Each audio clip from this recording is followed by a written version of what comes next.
Ito, magtatanim tayo ng kalamansi ngayon. Galing sa bahay. Tatanim natin sa pispan. Yan si Kadong ang kasama ko. Sa bagong tambak. Dito ngayon tayo sa pispan. Sige Kadong, banat. Tara. Si Kadong muna magbubuhat. Tutulungan kong magtatanim mamaya.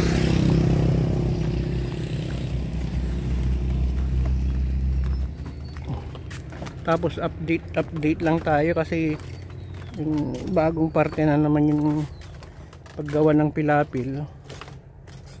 So bawat daan ko dito, ito yon kulaban,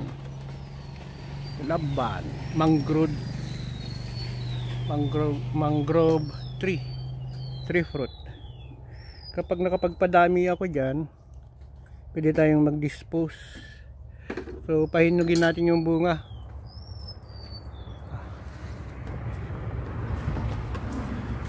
Meron dito sa kabila pero maliit lang. Palalakihin natin. Ito. So bawat daan natin dyan, yun yung pambunga natin na pang vlog. Ito kalamansi, tatanim natin dyan sa bagong tambak. Apa yung dadan? Nyad oras eh?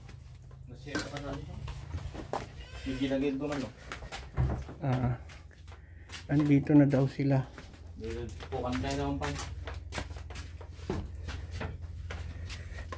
Kapit, dati pupuk na pilati nga pa daw Kadong marinam. Di pag-iwi mulanta Kadong.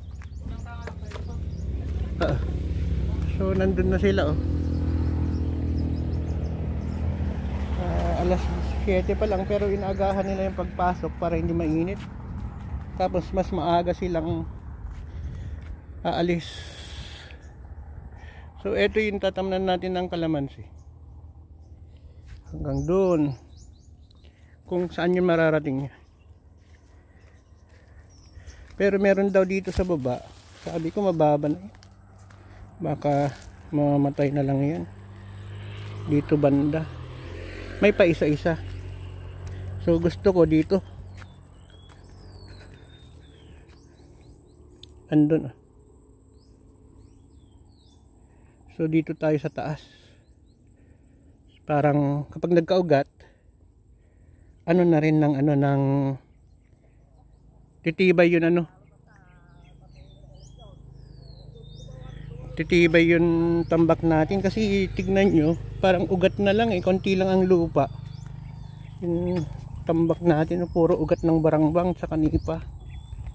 So yung sinasabi ko nga na parang sphagnum moss.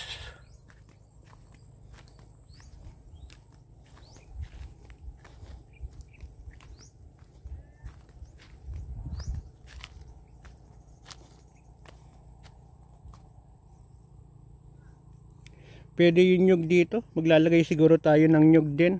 Kasi madaming tumubo sa bahay.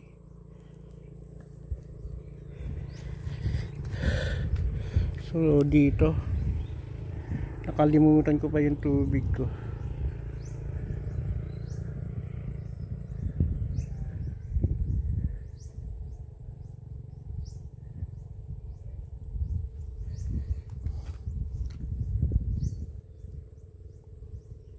Ang ganda ng araw. Mukhang hindi ngayon uulan. Yan, maglalagay tayo ng mga medyo malalaking nyug dyan sa gilid.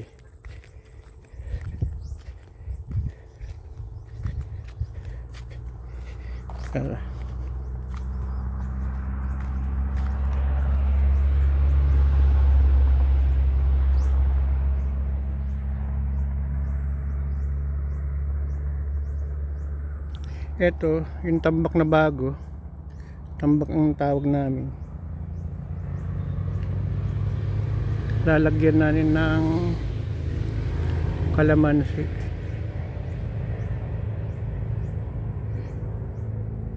Pero gimintang ka daw. Intan.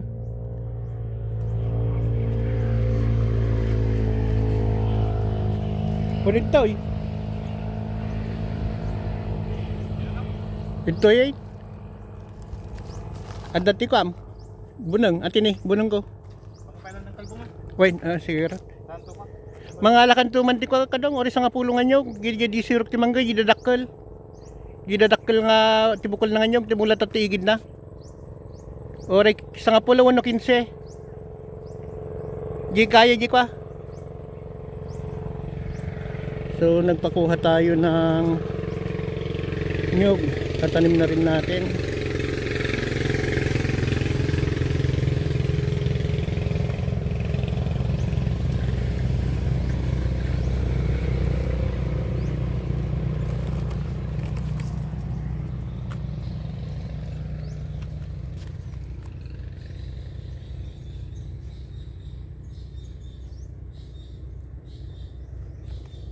Tingnan mo sa kabila, oh, naglagay sila ng net pero sa taas ng ano, pilapil.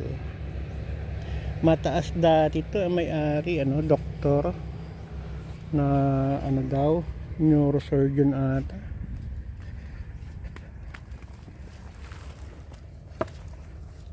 Tapos napabayaan na lang. Pero yung tambak nila mababa na. So sabi ng kapatid ko, kasi bato kung back ko sanang tumira, mahal yung pride pa, babayaran back ko para pumunta dito, tapos hindi maganda yung tambak. So sabi niya tao na lang, kasi kung kumita after 1 year 2 year maglalagay ng sugpo, magpapatambak na lang ulit. So every 2 years pwede naman, sabi niya, kung kikita. Eksperimento pero walang pera, almost basta malaki na, no, papatambak. Kung 500 ang isang tao tapos 10 sila, 10 hanggang 12 araw-araw, 6,000 araw-araw. Pero malapit naman matapos na, siguro mga more than 1 week na lang matatapos na. Sabi ko yan net, dyan sa baba ilalagay para pangharang, kasi ang style ng alimango sisirain niya yung tambak, yung pilapil, magbubutas sila. So eto, pagod na tayo, sandali pa lang yun ilalakad natin.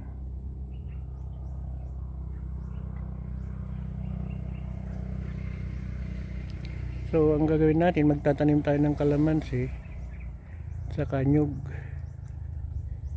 So kung tao maganda ang ano, ang gawa, mas mahal, saka hindi masyadong malalim.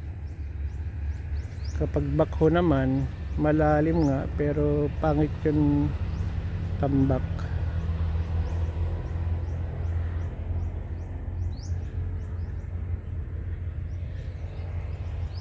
So di ko alam kung may natira pang sugpo ito. So doon sila nag-umpisa na magtambak.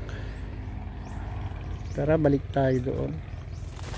Sana makakuha si Kandun ng nyug para makapagtanim tayo kahit 10 lang.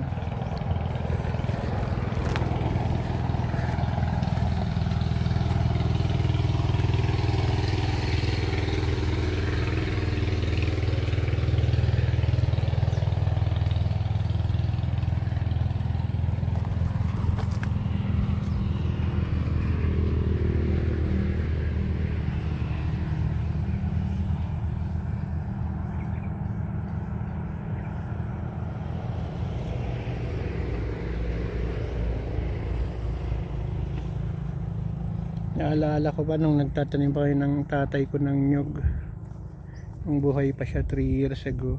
Magti 3 years na siya, October 20. Yan, tanim namin yung dalawa. Isa lang nabuhay pero madami dati dito. Pero yung pispan sa kapatid ko na pulis.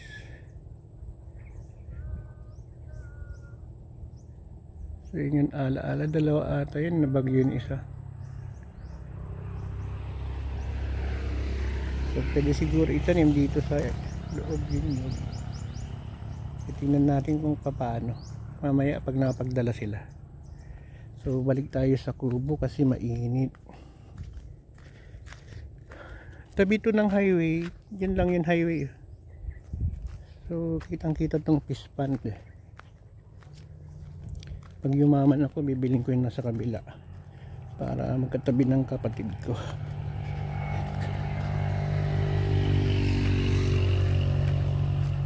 Oh, namumuhunga na oh, dwarf coconut.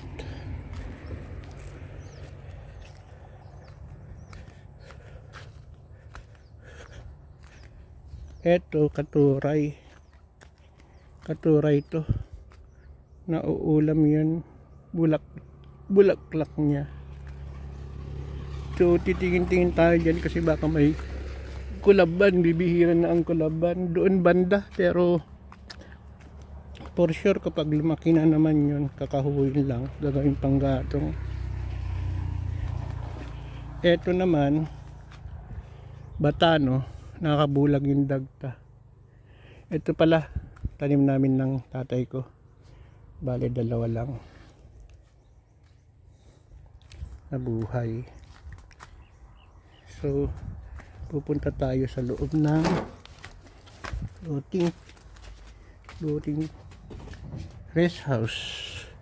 Ito ang loob ng bahay, may kuryente na dito. Ito si Muning, si Odette, di ko alam kung nasaan. Muning! Hello Muning! Muning! Pero lalaki din to eh. Dalawang lalaki. Ah, may maliit na pusa. Andun si ano? Odette! Odette! Ayan oh. Yan dati yung kumain ng buong daga.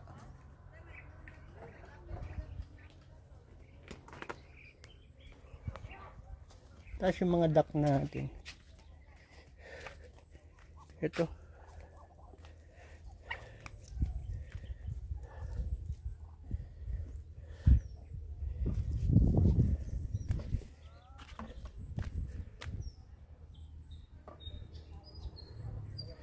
Dito na sila lagi. So punta tayo dito sa floating cage.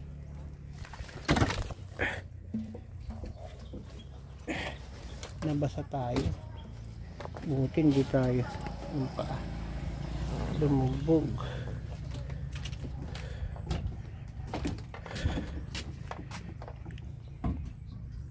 So eto yun, floating cage. Medyo marupok na yung mga ibang kawayan, may bubungan na.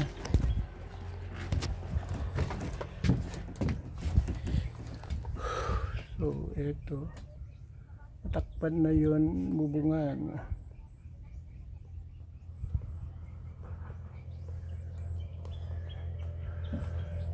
May ilaw to pag gabi.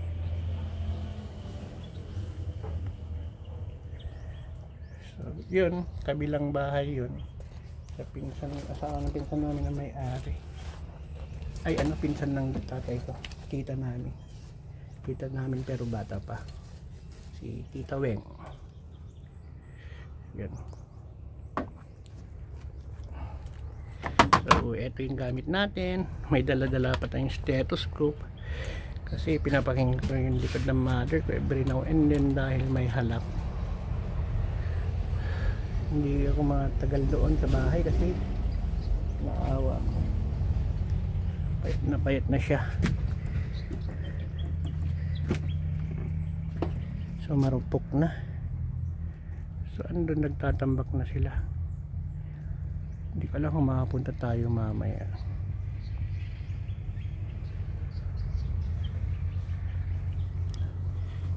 So yun, diyan tayo magtatanim ng kalamansi. Kumuha pa ng iba, saka sabi ko magdala na rin ng nyog para malagyan lahat natin yung tambak na yun.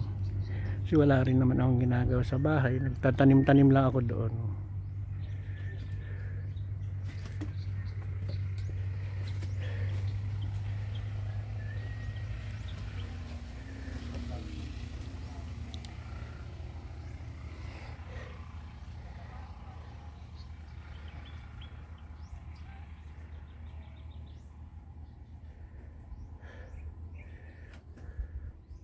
Maganda pag gabi dito, may may ilaw.